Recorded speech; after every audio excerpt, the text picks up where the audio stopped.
Yesterday was a good day for Donald Trump's legal team, but Republicans might want to temper their excitement because what's just happened in Wisconsin could seriously damage the GOP's power in that pivotal swing state. That's because progressive judge Janet Protastowicz just won a swing seat on the Wisconsin Supreme Court. She defeated a Republican named Dan Kelly.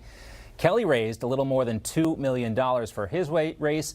Protastowicz raised more than $12 million, and she had a lot of help from out-of-state billionaires, namely George Soros and Illinois Governor J.B. Pritzker, each donating $1 million. Now, for them, it's money well spent. Liberals will now have a majority on the Wisconsin Supreme Court. A key ruling on abortion will likely swing in the Democrats' favor. Now, also, the Republican Supreme Court may strike down the state's voter ID law. They'll probably codify ballot harvesting before the next presidential election. And this was Dan Kelly talking about his loss last night. And it brings me no joy to say this. I wish that in a circumstance like this, I would be able to concede to a worthy opponent. But I do not have a worthy opponent to which I can concede. So there is that. Meanwhile, in Chicago, voters elected a new mayor who sounds a lot like the old mayor. His name is Brandon Johnson. He was backed by socialist Bernie Sanders. He replaces outgoing Mayor Lori Lightfoot. Johnson was previously called for defunding the police. He won. Johnson's challenger, the guy on the right-hand side of your screen, Paul Vallis, was supported by the police union. He's a Democrat as well, but he promised to make the city safer and crack down on crime. But apparently that was not enough for voters. And now Chicago will begin to work for its people, all the people. Because tonight is a gateway to a new future for our city. A city where you can thrive regardless of who you love or how much money you have in your bank account. A city that's truly safer for everyone by investing in what actually works to prevent crime. Let's welcome in now former Illinois Governor Rod Blagojevich to talk more about this. Also with us, Dan O'Donnell from News Talk 1130 in Milwaukee. Gentlemen, great to see you both. Good to see you, John. Nice. Governor, it's always great to see you. And when it comes to this new mayor of Chicago, meet the new mayor. Same as the old mayor, basically, in terms of policy. How did this happen? Well, sometimes in life, things have to get worse before they get better. And it happened because Brandon Johnson had the big support and is frankly wholly owned by the public employees unions, the Chicago Teachers Union, Service Employees Union, and the Public Employees AFSCME, Government Employees Union. And what's interesting in Chicago politics today is these public employees unions have replaced the old-fashioned Chicago Democrat machine ward bosses. The ward bosses who, would send people out and they knock on doors and they get the little old lady, Mrs. Sullivan, a garbage can or maybe shovel her snow.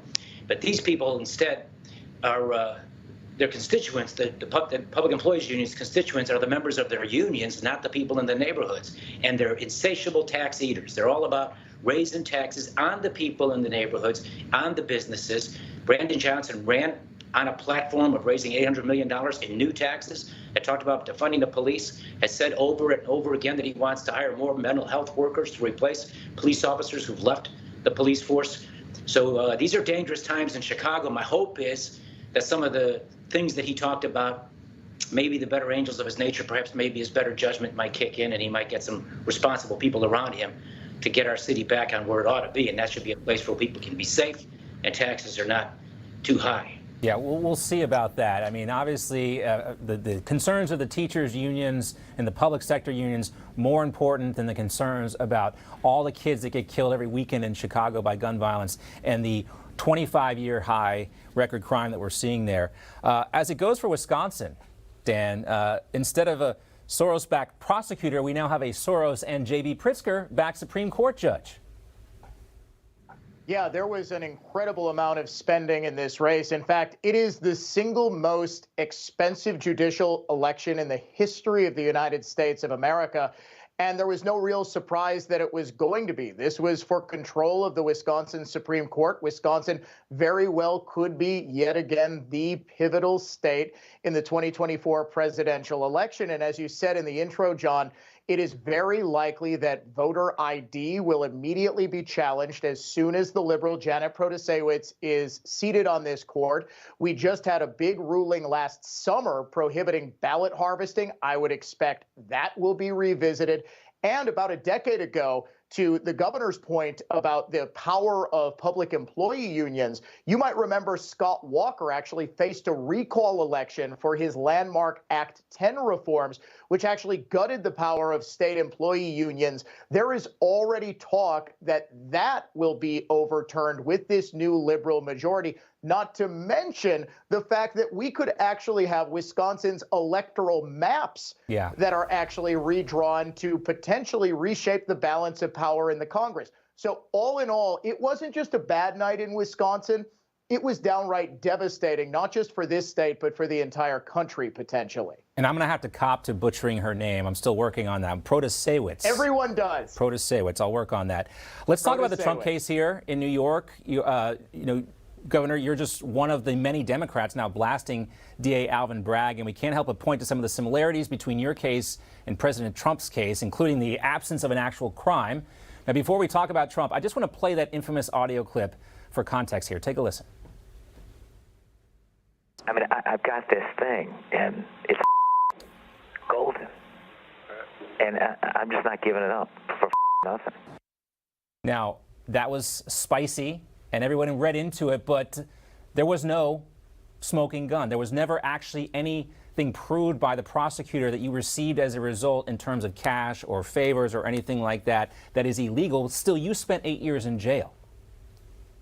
I effing wish I never said effing golden. But they didn't play what I said after that. You see, they covered up 99% of the tapes. They took that little statement out of context, and the context was the political deal that Obama wanted to make, because he sent an emissary to me to make that political deal. And we discussed all kinds of options, and that's the stuff they criminalized. These were non-crimes. And because I fought back and they convicted me at a second trial, when they failed to convict me at a first trial on their fake charges, they used an unlawful standard the Supreme Court said was not the law to criminalize legal things. They threw me in prison for 8 years. I was shocked that I wasn't given a fair trial. And I fear for President Trump, because you've got those politicized prosecutors there, that guy Bragg, an uncontrolled, weaponized prosecutor who's a disgrace. But you also have a Democratic judge. And can that judge actually be fair? The law is obvious. The president broke no laws. But will that judge be fair? I thought I'd get a fair trial. I learned a lot of hard lessons about how rigged that system could be. So when the gentleman who's on our show with us, talking about his fears in Wisconsin and a politicized judge, these are very real problems. And I'm so fearful for our country. Because if we can't trust in the judicial system, we're going to lose our freedoms. We have nothing if we can't trust our systems of checks and balances. And right now, there's not a lot of trust in those systems. Thank you very much, Governor. Dan O'Donnell, great to see you both. Thank you.